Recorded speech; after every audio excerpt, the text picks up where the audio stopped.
The beats, the flow, the rhythm. All movement starts from the streets. Streets A&R Podcast.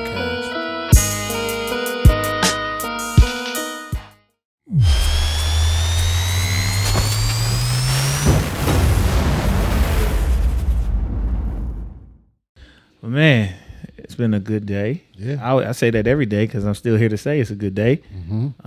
Shit, how you been, Johnny? Oh man, it's been a beautiful day, productive day. Yeah, we got a little more to go. The sun's still not down. Yes, sir. Young God, what's good? Yeah, Mr. International. He just smiling.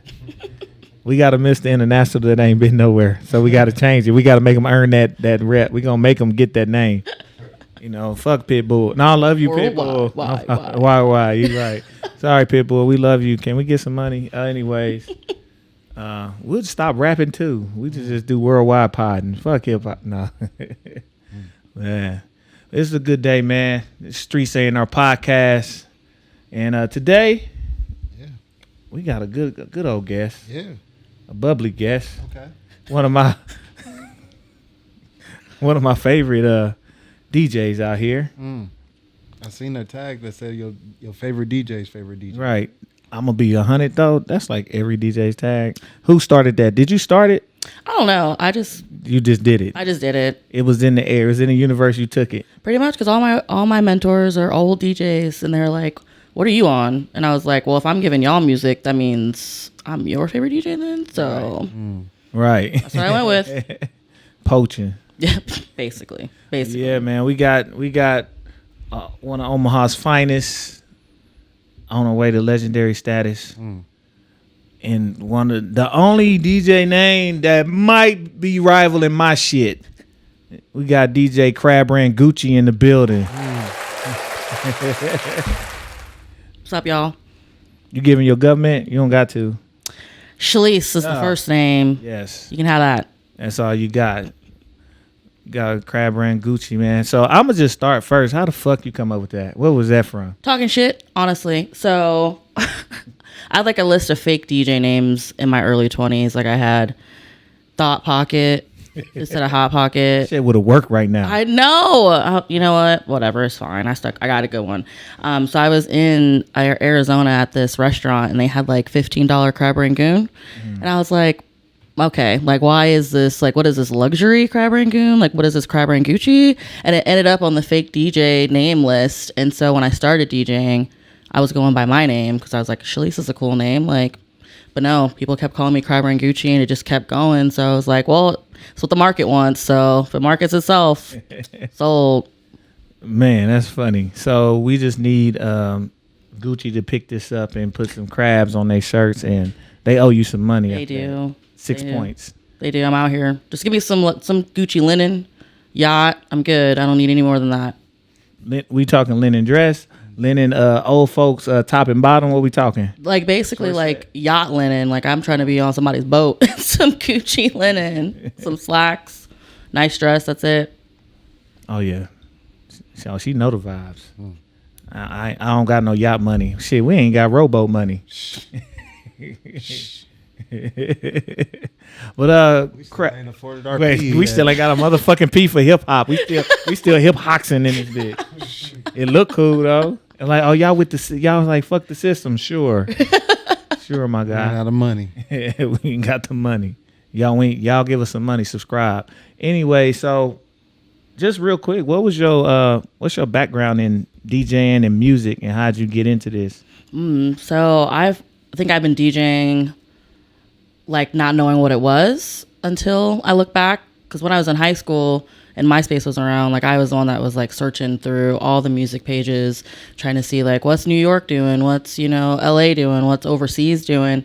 So I would have all this music and my friends would be in my car or we'd be hanging out and they're like, what's this, and then that's when people still made CDs and mixed CDs. So I would just make friend CDs, and when I was doing it I was like, well, what do I want to start with? Like when they hit track 1, like what do I want that vibe to be?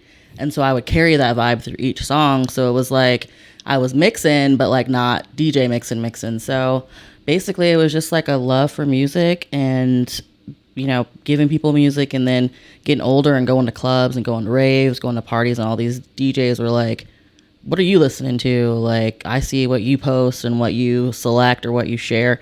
And so I was just like doing that. And then I'd be at after parties after DJs would do their shows. And they're like, yo, hop on YouTube, hop on Spotify. What are you listening to? Play your stuff. And I was like, why am I just not making money doing this? Right. So all the old DJs that I used to kick it with were the ones that taught me how to DJ. And it's been like 10 years. So. Back around 2012 or so, 2013. Yeah, because I was in the club at like 18 though. So like 2006, I was like at parties. So even then I was, feed music 2007, 2008, 2009. But it wasn't really until 2012 that I started actually mixing. And that's dope. So I think we always get started by literally people asking, what you playing? And having an ear first. Because that's kind of similar to how I got in the game. But well before, I didn't even start DJing until I was a full-fledged damn adult. Like here working a job. It's like, I just bought my first laptop. I want to DJ. But yeah, man, it's pretty cool. I lost my train of thought. I literally had a real question. Oh, so when you talk about the music and and I heard you say raves and stuff. So what got you as a DJ, what is kind of your home base when it comes to music? Like what sounds particularly do you gravitate towards to really play? And what's your style? I'd say I don't really have a home anywhere. I think that not genre wise, I don't have a home, but where I have a home most is music that evokes something in you that makes you feel a certain way.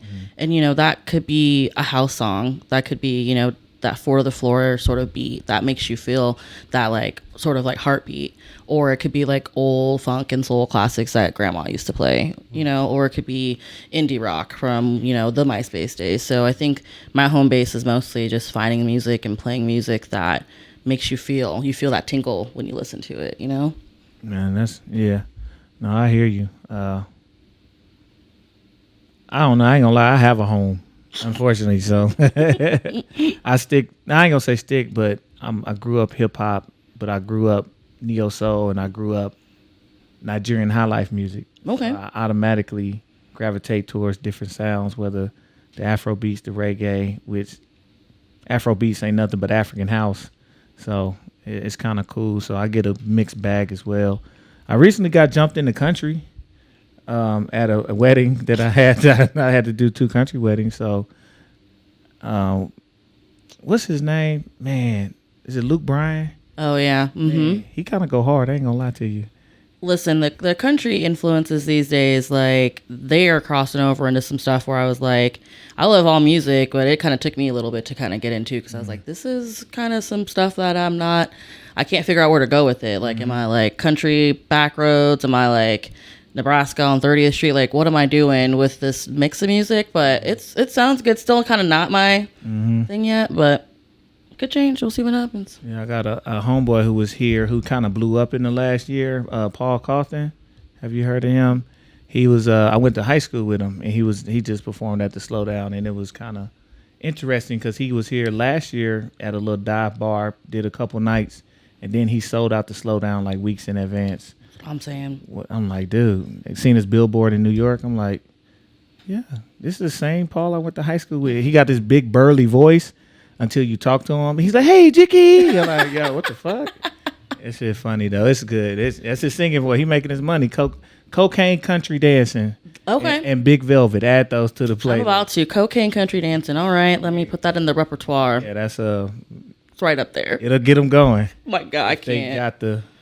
That's what I tell people, because so I grew up with a lot of different kinds of music. Like my grandma's an old white lady from Montana, but she was doing old country, like Patsy Cline country, but also like old blues and stuff. But then like my grandpa, he was old funk and soul, and my mom is neo soul, gangster rap. Like I got in her car the other day and she was playing 8-Ball and MJG just on a Sunday, and I was like, cool, like this is how we roll in on the Lord's Day. So I got a lot of different influences, and like my dad was in local bands growing up here in the 80s and 90s that was like Prince and the Revolution style, and then he was kind of into rock too, so I got that. So I'm just kind of been all over the place. So that's why I think I don't have like a set home base, just because it's just there's always something for a different mood. I think that's also why I started DJing, is because every kind of situation where it's like, okay, I'm in the car at sunset, I want to hear some like chill house music, or I'm going to my mom's house and I want to hear some like old neo soul, or I'm going out to a rave, I want to hear hard techno, you know. So it's just, for me, it's a mood, and it's a mood and it's a vibe every single time. So, and just getting off music a little bit, you don't DJ full time, correct? It feels like full time, but right. no, not full time money. So one, we going $800 an hour. What we going with? But so what is it that you do? Because I think you have a background in marketing.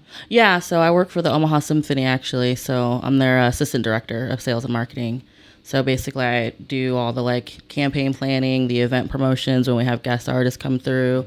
Like, how are we going to tell the people that this is something tight to go to? Or how do I get, you know, people to come to this composer they've never heard of? But then also, how do I make it accessible and give it equity, since it's historically not included non-white folks with money, you know? So that's what I do, 8 to 5, Monday through Friday.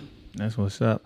How has that background and experience helped you with even marketing yourself and marketing music? How is that world blended and kind of help catapult your DJ career? Basically, I just look at it like, you know, there's me as a person and then there's me as a product, right? So then I look and see over the years, like, what works when I do this event and these people get pulled in. How does that work?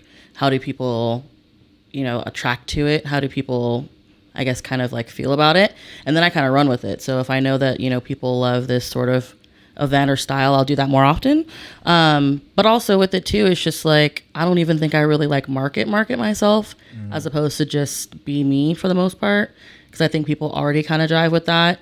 And other than just saying, hey, come to this house and techno show, even if you're not into it, I'm not really doing more marketing than that, to be honest. It's just, even all the gigs I do, like, it's word of mouth, pretty much. I have not done any like super promotions. I have not made any merchandise, which I know I'm like behind the game on doing that, but I'm just me and sit and the people. Are your services for hire? Yes. Okay. So like after 9 to 5 when I'm not DJing, because I think that's an area that we've talked about a bunch, just being in Omaha and being in this space, that I think there's a huge education curve that needs to come with understand marketing, promotion, understanding your audience and things like that, and how to market to them. And I think with your background, that's a space that, you know, I don't want to say take advantage of, but it can be utilized heavily in all of our spaces, because that's something we see from some of the bigger entities to the smaller on the grounds, just starting out artists. So. Yeah. Well, I think it has to do, like, when you look at marketing in general, it's about the market that you're in, right? And so for me, I don't think that, you know, at our level of DJing, or even the city of DJing that we're in, it's not necessarily like marketing as it is just foot on the ground, like in the community and going to events. Like, I've got young DJs that are like, yo, since I'm trying to get like you, like, how do I get all these stuff? And I'm like, you just got to go support other people, like get to know the other musicians, get to know the venues, get to know the people that are in these spaces. So when you're, you know, coming into it, people get to know who you are. And then that way it's kind of like, okay, yeah, like, I'm gonna let you hop on. Like, do you want to do this? Because honestly, that's kind of like how I started getting in the field of DJing anyway, was because I had older DJ dudes that were like, okay, come join me on this. And they're like, oh, you sound good. Can we get you next week for this? But it's because I was also at shows all the time, you know, and that's how I built up my own street cred. I didn't have to prove myself to anybody, any man even, because I had boots on the ground in these scenes for long before I was a DJ. So I think that's the most important thing I can give as a marketing perspective as a DJ, even locally, but also if you're just trying to get into your own scene and then start building, just get to shows, support other DJs, build connections, network, you know? For sure. No, I'm with you on that one. Definitely with you. You got anything, Johnny? I'm just rattling them off. Listen, I'm just enjoying the conversation. I don't think we had a chance to ever meet before, so it's nice to meet you. I think I heard about you, through the circuits, but I think one of the biggest things I heard about was last year, the Maha Festival. How was that, and how did that opportunity come about?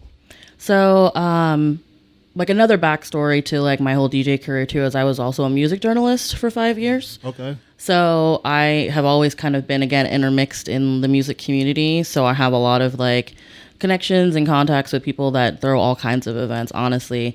So I'd done some things at Maha, like on the festival ground side. So like with Benson First Friday, I did like a trailer party in their art trailer for like 8 hours a few years ago. I've done like small pop-up parties for Maha, like when they did their announcement and stuff. And then they were just like, we want to have a DJ at the festival. We're trying to figure out like what that looks like, because we're not the city that's like, yo, we can bring Deadmau5 and people would come out. Like there has to be some kind of, I don't know, sort of like integration of the DJ within like the actual music. So I was like, just do in between.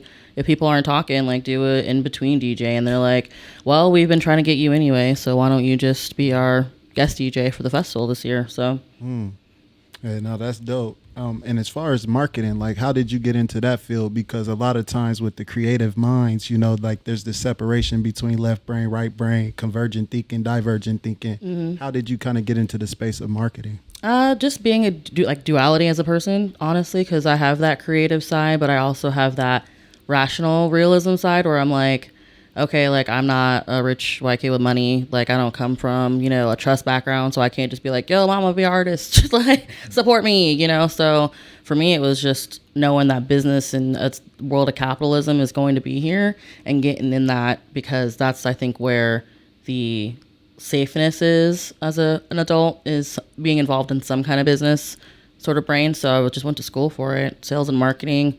Been doing it for like 15 years. So that way with the creative side, I could be creative, but have that comfort of knowing that like at least my basic needs are met and I don't have to worry about the future and things like that. And that's what I tell most young people too, is it's like diversify your portfolio, but diversify your skills, because not every road is going to be straight to the goal. Like there's going to be twists and turns, and you're going to have to find out a way to be, basically have some ingenuity to get there.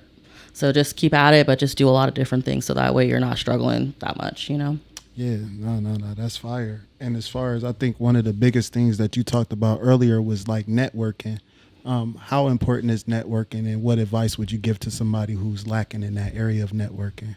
I think you got to just figure out your elevator speeches, right? Like it's a sales tactic. Like when you're going out, don't necessarily go out to just be an opportunist, but like go out and show that you're just down for the labor of love. So if there's some things that you're interested in and you see that there's events that are going on, just go out and support, and then just figure out who's running the event and say, I want to be a part of it. How do I get involved in this? What can I do to like have some part in it? And that's just the first step, honestly. Just be there and then ask questions and figure out who you can talk to. Yeah, no, that's dope.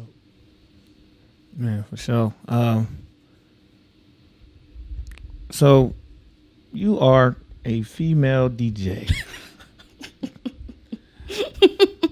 Please give me a dissertation on the current state of But as somebody in this space, have you ran into any type of? Because I know you keep saying, the guys, they brought me in, they got me in. Well, as a woman in this space, what have you ran into any pitfalls because of that, or any doors either closed or open because of it? Yeah, for sure. It's been on both sides. So I don't think that I had to prove myself to a lot of the male DJs that I knew who were like big DJs locally, because I had been in this scene for so long prior to actually becoming a DJ. I think it's not me proving to the male DJs. It was me having to prove myself to the male audience members, or like male people, or like men that were in music spaces. Like I remember like me and a homeboy were doing a show together, and he was just the sound guy, and we showed up to the same event. I was like the star DJ, and the guy that ran the venue was like looking directly at him like, oh, like you're the DJ, right? And I was like, no, it's me, I'm the DJ, so that's been the hardest thing, is basically other people outside of, or also just the fact that people are still shocked to see a female DJ. Like I do events even like a month ago, and people were like, yo, I've never seen a girl DJ in Omaha. And I was like, Shorty's been DJing since like the beginning of time. Like you've never seen her DJ, but the opportunities there have been immense, because it's, you're in a city that is, for one, it's mostly white men in general.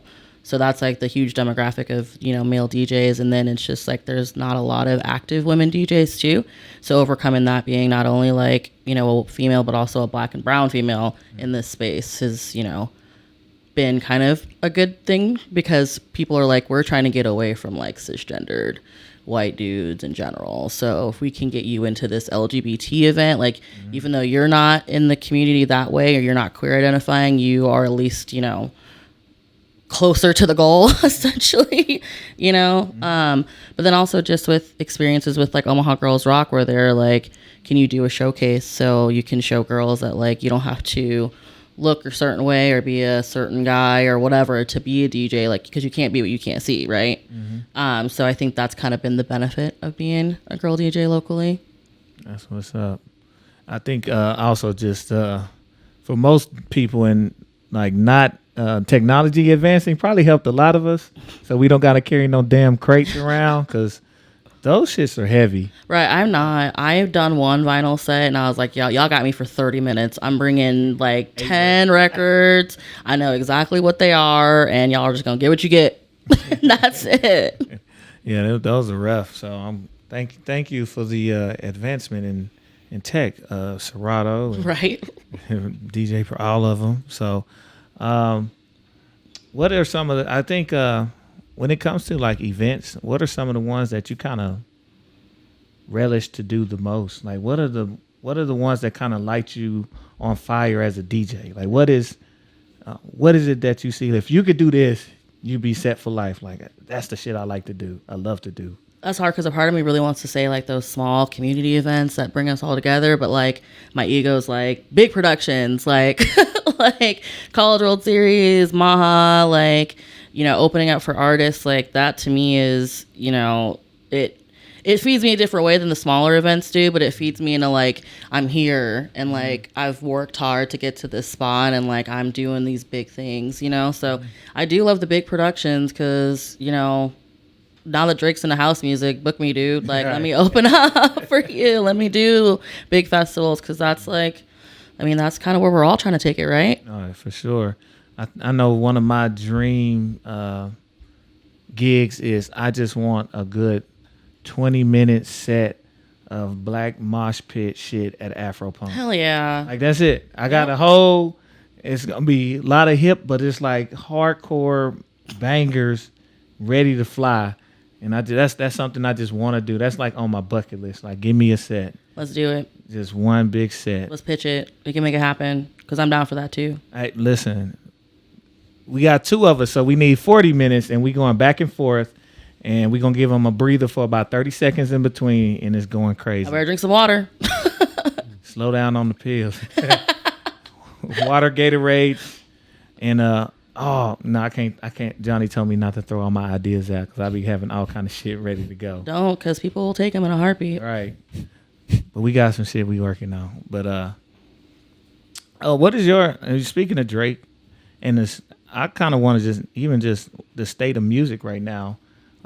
It's very interesting watching. I've watched the ebbs and flows of music, especially like in the hip hop space, because that one's a little more volatile as far as how we shift the music from like boom bap to it's kind of like pop hip hop to the early 2000s where it was everything, which is a great time in hip hop. That shit was going crazy. To going into the trap sound, to getting into like funk and soul. And I think we're kind of in the shift right now from trapping to, I like to separate trap music from user music, and then now we're shifting, I think, again to where we've had funk and soul, which gets you back into house. What is your perception of where music is, or if hip hop is shifting, or are we just kind of blending everything, or are we going to that universal sound, getting back to like a house sound? Because everything repeats itself. What do you think music is at this point, and especially like in the hip hop space? Where do you think we're at? I think it's everything, honestly. Like I was just having this conversation with somebody the other day about like when they do shows, especially shows that are for like 23-year-olds and 24-year-olds. A lot of them are into that like emo rap where it's like not necessarily too beat focused. It's just like very vocal focused.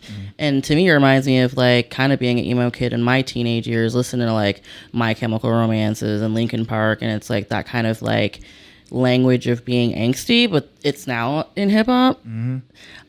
So that like there's that piece, but then there's that piece of people trying to get really, really back to the roots of lyricism and that sort of boom bap style. But then also me with like a very heavy, like I listen to a lot of like world, like music from different countries, but even like the hip hop over there that's heavily derivative of ours, you can see it too in sort of their hip hop. So like France, you have a lot of the electro right now, like your Stromae and stuff like that. But then you've got like in, you know, Tokyo, it's back to that boom bap sort of sound. But then like in Seoul and Korea, it's kind of more soul and funk. So I don't think necessarily it's more in waves anymore that we see it. I think because there's so much out there, everyone just kind of doing their own thing, honestly. And that's why you got Drake doing house music now, because it's like everyone's just kind of doing whatever because there's so many artists out there. And how do you set yourself apart from everyone else? You kind of just have to do your own thing and make it unique. That's why Lil Nas X is here, because he was like, all right, I'm gonna try something new and do country and rap, and now he's in all these different things. So I don't think that there's a set direction. I think it's just people trying to find the most way they can be like the most unique and different in combining styles, you know? Yeah, I hear you. It was interesting. I heard somebody make a point that Drake, he lets you know where he's been visiting by the album he drops. So he like, oh, he been all around the world lately. Because he like, oh, he must have been in Georgia and Texas at the other album. He must have been in Ghana and them at the other, which he was. And then he goes and kind of produces that music. But I don't know. I'm kind of excited. I'm not going to lie. Like I have some of my style is similar to your style in some aspects. So just finding those hidden gems or those up tempos, getting up to the 120s again, and 115 to 130s, like that shit is fun. Like that's exactly. That's where the heart. That's where they say that like people love like house music. It's like when you hit that like 120 to like 124 BPM and you're dancing, it's the same heart rate beat, and that's why people mess with it so heavy, because you just get that sort of full body experience. But yeah, no, I'm with you. I mean, like I said, like playing music for like 23-year-old, 24-year-olds right now in the club, and I'm like 34. It's like it's kind of hard to find some music that's like hip hop that has sort of more up-tempo dancing, because it is sort of that like emo sort of like trap right now. So I'm kind of happy to see more of like phony people style stuff come up, because you can dance to it and it's still hip-hop essentially to me. There's so much music out there. It's narrowing it down to anything or pigeonholing it anywhere it's not, I can't do it anymore. Yeah. How do you this is gonna be one of my. I guess I don't gonna say it's my last question. One of my last, but how do you stay authentic in these spaces? There's a lot. I feel like I'm not gonna say there's pressure, but especially in a city like Omaha, it's very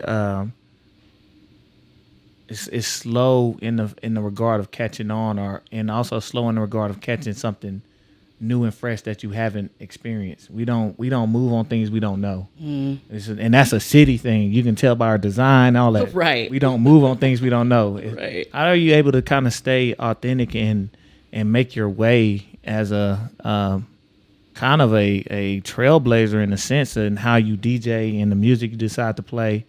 Like, how has that been? Like, what keeps you going as a person who's an individual in this game? I think I just have a really strong core value in the things that I believe in.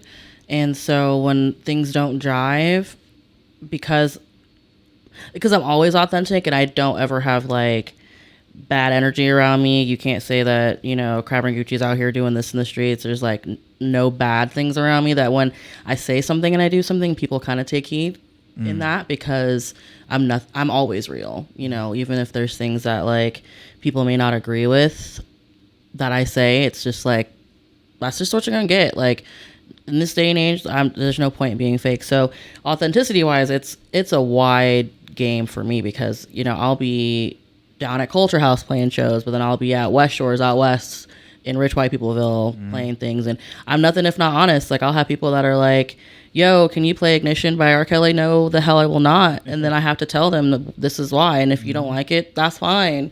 Or I'll be playing Bar 39 in Blackstone, which median age is like 23. And kids will want to like ask me to play stuff. And I'm like, yo, I'm not going to. It's 1:30 and I have an idea of how I'm going to finish this set, and I'm not Spotify. Like, you can go listen to songs on command in your car. Like, I'm not a jukebox, you know? And I think because of that, people kind of just take heed to it, I think. So I think just having that like core value for me is honestly the only way that I can keep authentic. I think that hopefully that answers the question. Oh yeah, I lost my train of thought there for a second too. Good. Or like when I'm like doing weddings, where it's like I notice with some of the weddings that I've done for people, and it's usually people that have heard me DJ that ask me to do their wedding. I don't do a lot of weddings for people that are just like, yo, I need a DJ. Like, mostly there's some connection there, right? But then there's like those kind of weddings where I'm like, yo, your entire like group of people that you've invited are all white. Like, I'm not playing Get Up, Stand Up by Bob Marley. I know it's on your list, but I'm not playing that song for an all white audience. And I'll tell them, I'll just be like, listen, as the only like black and brown person here, and knowing what that kind of song means to my community at this all white establishment, I am not doing it, you know? So it's just letting people know where I stand, and if you're not with it, then there's other people you can go listen to. You don't have to listen to me. So I think with that, and just being deep in the community, and in a professional sense with the symphony, in the sense with like, you know, even like the white labels in Omaha that I did music journalism for, but then also being deep in like my roots in the black community as well, like people just trust me, I think. And I think that having that trust is kind of what solidifies how I have my core values, you know? For sure. Yeah, I'm with you. You know? I'm with you. Because I think that's the thing is, I think we kind of sabotage each other with that and not being able to stay authentic, because we see other people in our environment not doing it, and people are just like, well, so-and-so. Okay, that's so-and-so. Book 'em. You know? Exactly. Or just, you know, it's 2022. Like, there's no reason to be fake or anything. So if I tell people certain things, it is what it is. Just take it. You know? Yeah, I often tell people, like, I can, as a DJ, like, I can do what you can do, but you can't do what I can do. Just from catalog and not, you know, understanding, you know, I'm not going to do everything just because it's popular. That doesn't make it good, and that don't make it right. So, man, for sure. Yeah, it is trust. Because I think, now that I think about your question again and sort of how that leads Omaha forward, like, for the most part, I think because I'm always educating people on new things, like I was telling people the other day, like, I was throwing K-pop dance party in like 2015, and I was like heavy in K-pop in like the late 2000s, you know, to early to mid like 2015 era. So I was throwing K-pop dance parties, and people were like, yo, what is this? And I was just like, if you know, you get it, because there's a huge fan base out there. And so I was throwing these parties, and people were coming out like, oh, this sounds tight. I'm like, yeah, it's just pop music or hip hop music, just in a different language. Like, I don't know what the fuck Young Thug says most of the time, but I'm still rocking with what he's saying, you know, and his music. So you don't have to understand what they're saying to like vibe with it. And then like a few years after that, that's when like BTS blew up. That's when, you know, all these K-pop groups were playing Coachella. And I was just like, see, if y'all just trust me and listen to me and trust in my skill as a DJ and the sounds that I'm telling you is good, then yo, you'd be on it before everybody else is too, you know? So, and yeah, how it just leads me to this, like, how annoying is it for people to think that you're their personal playlist? Like, get the fuck back. Yo, some dude tried to boo me one time, and I was cracking up. I was at Bar 39 again, because these kids don't know any better. And I was like, sometimes I will take requests, because the thing is within reason, what you're requesting, I'm going to play. Like, if I'm going to play Bad Bunny. Like, I'm about to buy a shirt that says I already played Bad Bunny. Like, because that's the request now. But like, when I'm like not wanting to do anymore, I'll get on the mic. I'll be like, yo, I'm Crabrangucci. I'm your outstanding DJ award winner in Omaha. Like, I've been in this game for 10 years. I'm curating a vibe. I'm not taking any more requests. And some like kid in front of my booth, he was like, boo. And I just cut the music, and I was like, you can leave. You did not pay to get into this show. This is a free club event. There are plenty of establishments on Harding or Farnham that you can go to. Like, you don't have to be here. And he was like, oh. I was like, see, you thought I wasn't going to call you out about that. So it does get annoying, but I make them know. I let them know as soon as they come to the booth. Like, this is why I get paid to do what I do. You come back here and you figure out how to work this. Oh, there's training involved. Oh, you have to learn skills. You have to find music. You got to pay for music. So you're saying this is like a job? So maybe let me do my job, you know? So yeah, it gets tiresome, but like I said, at this point, like I just let him know. I had a dude walk into an event I did, and it was like him and his friends, and I saw them walk in, go to the bar, and he came to me, and it was like a 2-minute window, and he's like, can you play such and such? And I go, did you just walk immediately in here and immediately try to get me to play a song for you? Like, you haven't even heard the full extent of what I could do in 2 songs. Like, this song hasn't even finished since you walked in here. And he's like, no, you're right. I'm like, yeah, I know. And then he didn't approach the booth after that, so I just let him know what it is. For sure. Funny story. So you were playing at the Slowdown. That was that night, wasn't it, Johnny? Friday. Yeah. So, and this kid was like, oh man, I don't know, I want to hear something. I was like, what do you want to hear? Just something, just something. I'm like, what do you want to hear? Be specific. I don't know, some oldies, a throwback, maybe like what? Like, I don't know, like T-Pain. I said, first of all, that's not a throwback, bitch. And then second, I said, can you just wait? You haven't been here long. Mm-hmm. Just listen. And next thing, I think like right after he said the next track, he was like, oh, this is what I said. I'm like, just wait. Bruh, I cannot. Like, I don't get how you could be that. For me, it's like, if you're in a bar full of people, how can you be that self-centered to see people dancing and be like, yo, I want to change this vibe real quick for me? Like, for my personal taste. Like I told that guy, I was like, I am not Spotify. Like, you have that. There are apps. Get Tidal. Go to your car if you're trying to vibe to that. Because people make wild requests, and I'm like, I'm not going to play that. And they're like, play something I can dance to. Do you not see this entire group of people here dancing? Gyrating hips. Exactly. It's like, because the thing is people don't respect the game of DJing because they don't understand all of what goes into it, and they think that you're just up there just like hitting next and not knowing that there is a skill behind it. Mm-hmm. And until people start collectively educating them on, no, this takes time and practice, mm-hmm. then we'll have some people respect us. I think what also added to that was just the introduction of streaming. Like, at least back in the day, you still had to buy your music. So if you heard a DJ, they had to go get this shit. Mm-hmm. Like, even now we have we have crates. We can go crate subscriptions. We can get get a bunch of music, which still never has everything that you really want. Right. But back there was no such. You had to go in there and spend money. Mm-hmm. And up until the recent boom in the internet, probably around 2012. Like, we didn't have access to a bunch of shit. Yeah, like buying whole CDs for 2 tracks that you want to play because you can't buy single tracks or download single tracks or whole records that you have to just get for one song. Right. Without risking a virus from LimeWire. The Napster virus, right? So it's I think that has kind of, this generation has no understanding and thinking that, oh, I could just request this and they can pop it up. I'm like, fam, we're in the middle of somewhere with no internet. Right. You don't even understand. I have this on my laptop or on a hard drive right now. What I got is what I got, which I kind of love. That's the old school feel of, I have my crates. Yeah. If it ain't here, it ain't here. So it's, I know you can connect sometimes, but you don't have internet access. Hell, the best paying gigs, you're probably not going to have internet access. Put my ass on a yacht. Yeah, that's what I'm saying. I don't want internet. I got it. You going to get what you get. And that's the thing too, is like I said, I'm real with all of them. Like, I get paid for this, and I get paid decently for it, and I have recognition because I'm good at my job.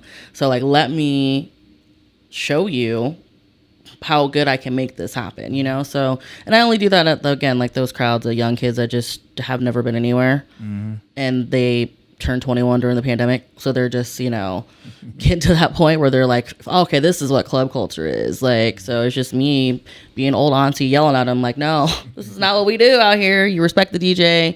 You can pay him maybe if you want to hear a certain track. They will accept tips, mm-hmm. or if you just wait, you might actually hear what you're trying to hear anyway, because again, I've already played Bad Bunny. Yeah. Titled this episode that I have already played Bad Bunny.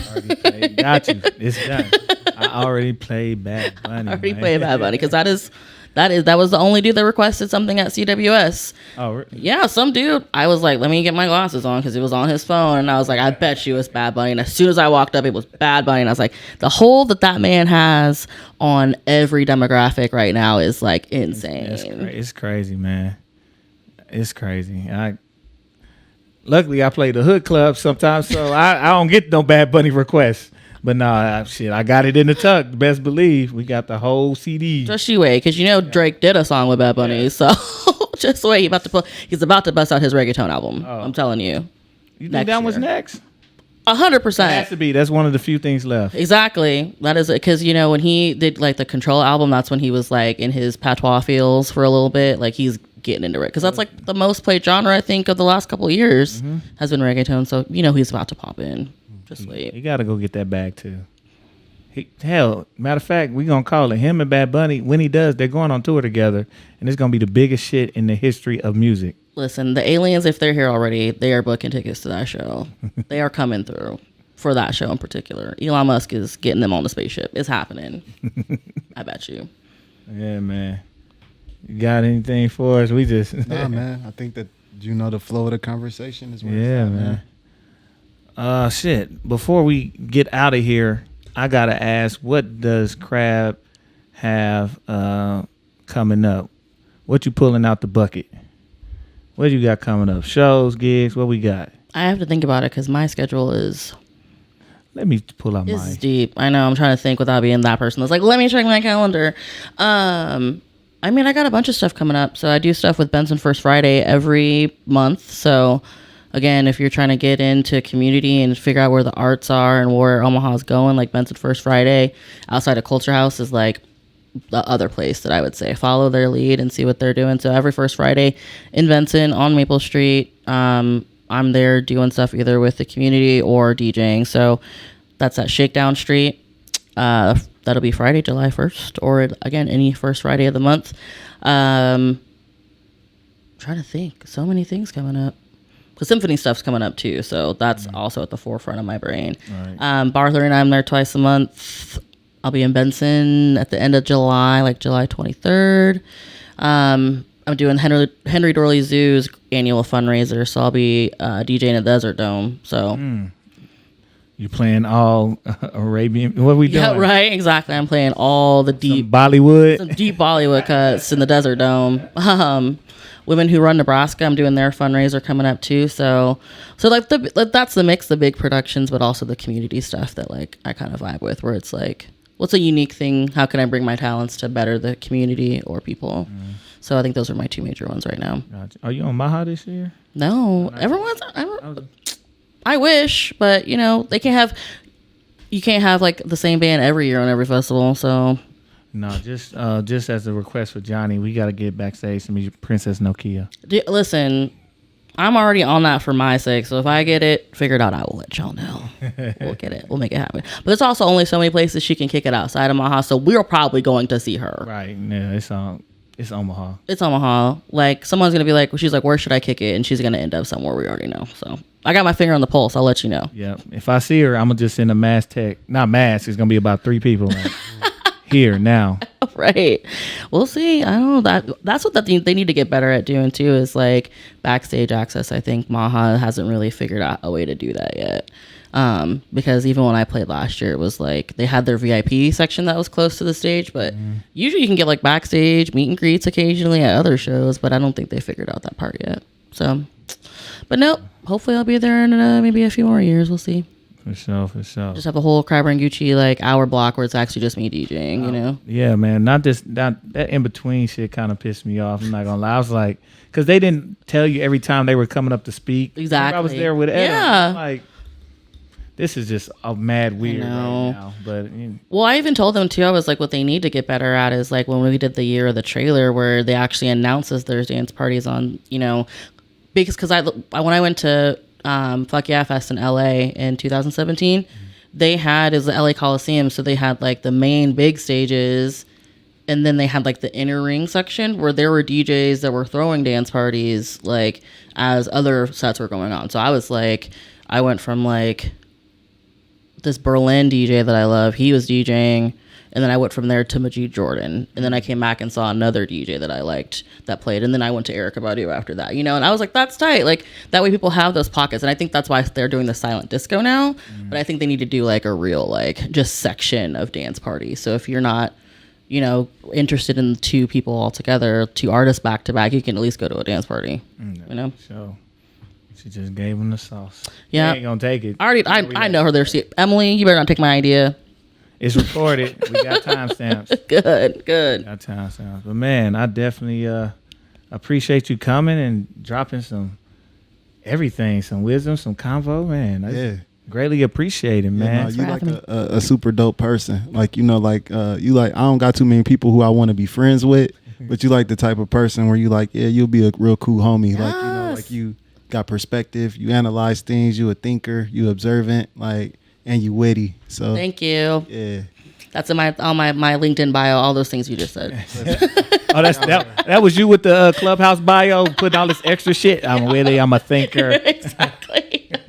All those things. Hey, but before we go, please, we got to get some merch because your merch could go so stupid. I know. Your shit could go stupid. Well, because Crabrangucci. I know. Well, that's it. Everyone's like, "Where are your shirts at? Where are your stickers at?" I'm just like bad because baby shit. That's the thing, though, is that like I think the reason why I've been able to go so forward is I don't have the ego of a normal DJ. Like I'm not out here like I'm the hottest on the block. I just do things and people are into it, and I don't. So it's hard for me to actually have that self promotion to start making stuff. But I need to start doing it. Man, my ideas are just going stupid. So you got to have your Crabrangucci logo earrings, dangle earrings. And I just thought, like, what if you get the partnership with Gucci and there's a little crab at the bottom of the Gucci frame? I'm just saying, this shit. All right, I'll let me book you first. You know, we don't take ideas for free. Let's, you know, we pay people. I don't know who's over at Gucci. I forgot. Is Dapper Dan with Gucci? I think so. Yeah, I think so. Dapper Dan, hit us up. This shit gonna go hard regardless. No. I don't know, Dapper. I can't like it's gonna go. I'm gonna put him in the tags, Dapper Dan. Right. Dapper Dan, what's up? At Dapper Dan. Actually, Jadena's probably on some Gucci. At Jadena. Right, we adding everybody. Bad Bunny getting the ad. Bad Bunny and Crabrangucci. Yeah, let's do that collab right there. Shit, that logo already going hard. We'll make it happen. We'll see. We just gonna make it and put it out there like that dude did for the Will Smith shit. It worked. It did work. The fuck we talking about? And we up here scared and shit. Just right. Or that one dude that took pictures of other famous Instagram pictures and made art gallery pieces. Did you hear about that dude? This fool, this was like, I think like 5 years ago. What he did is he took really, really popular Instagram photos of that celebrities posted that got like millions of views. He screenshotted it and printed it on canvases and then had a gallery showing and people bought that shit. I was like, the scamming game has gone up. Like, so he got like sued because they're like, oh, well, it's other people's art. He's like, no, because I credited them in the canvas. I was like, all right. All right. If he said, no, see, I put my @ over top, so it's not, I can use it. It's fair use. Exactly. It's fair use they shit. Exactly. That's crazy. Did he win? He didn't lose the suit, did he? No, I don't think he did, no. Fair use? Mm-hmm. Damn, who got some Because he credited them and everything, but it was just like, wow, like somebody came up with that, and it was like, damn. That's right, though. I could just do that. Just stick some screenshots and print. And he had like a whole. I'll have to find it and send you the link because I was cracking. And of course, it was like some just white dude that was like, "Let me scam the system real quick," and it worked. Down there in Outbias was just racking up. Yeah, right. Miami just racking up. Exactly. You want that Picasso, motherfucker? Look at this shit I got over here. Right. It's Kylie Jenner's Instagram tweet from 2014 that's got 8 billion, likes on it. Buy the shit for $10,000.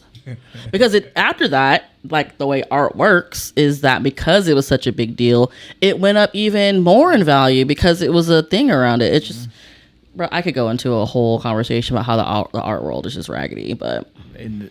I just listened to Lupe Fiasco's interview with, I think it was Hot 97, and Lupe paints, so he actually painted his album cover for his most recent album he just dropped. And he said people like, oh, Lupe's quiet. What is he doing? Like, he sold a painting for $275,000. I said, huh? What? Let me do something.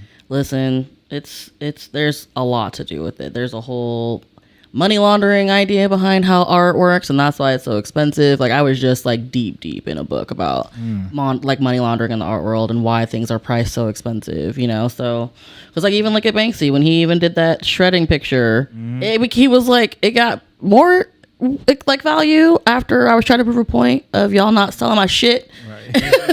It became more expensive. Yeah, that shit crazy, bro. Yeah.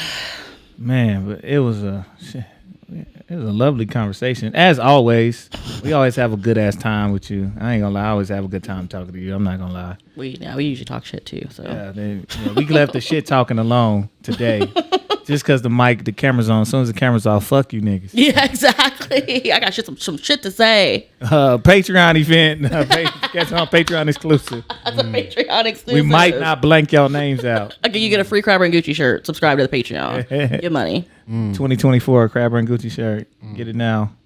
But yeah, man, we definitely appreciate you coming through, blessing the mic and telling, just chopping it up with you fellas. It's good to have a young woman in the space. We get a few from time to time, but we love having y'all here and just having you here and just a veteran in the game. 10, that's 10 to get in. So now you in there. So I got to retire like Cher. You just going to hang it up after you do a comeback tour in 2 years. Reunion. That's hot shit. That shit going to sell out. But man, we definitely thank you for coming through. We look forward to everything you got going, and we got to do some shit together soon. We do. We gonna make it happen. But yeah, where can they find you at? At Crabrangucci on Instagram. It's Crabrangucci. And then at DJ Crabrangucci on Facebook. I don't have Snapchat. I'm too old. I can't do it. I tried. I've snapped one snap. I didn't even snap a snap. I just wrote some messages to 2 people, and that was it. I tried to get back on. I think I downloaded it when it first came out, and then a couple years ago, because all these young kids were like, "You got Snap?" I'm like, "That's still going on." I tried it. It's not working for me. No, Snapchat just a sex app. Or is this one of those the Russian scams where they're just trying to get your facial recognition? Knowledge part right there. Drop a bomb. We ain't got no bomb. But yeah, we appreciate you coming, man. Thank you. It's been a fun one, man. It's your boy Giddy Jicky with it. It's your other host, Johnny. We out of here. Peace.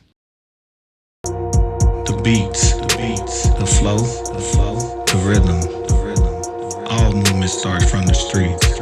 Streets A&R Podcast.